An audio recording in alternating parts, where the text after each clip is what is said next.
Stanford Prison Experiment and its consequences. The Stanford Experiment is one of the most controversial and shocking experiments of the last century. The work focused on the study of human nature, the response to various stressors associated with the restriction of freedom, and the changes caused by the acquisition of power. The experiment showed that a person's mental health and behavioral patterns are fragile enough to be easily influenced by severe stress. During the experiment, the guards and inmates began to lose their identity and sense of reality.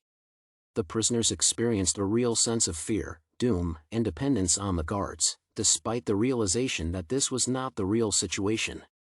Some guards were seen exceeding their authority and displaying intense sadistic and derogatory tendencies.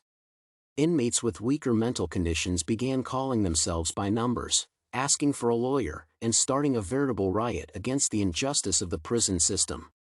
Some of them tried to rebel against the unjustified brutality of the guards.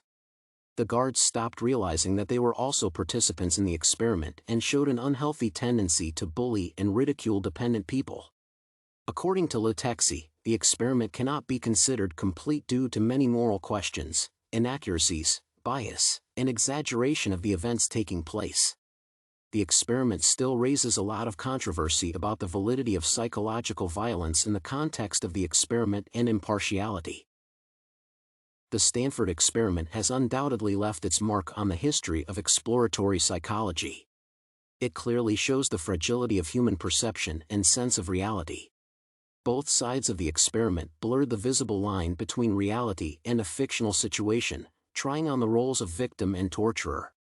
These results can be used in subsequent studies of mental stability and models of human behavior under conditions of increased stress.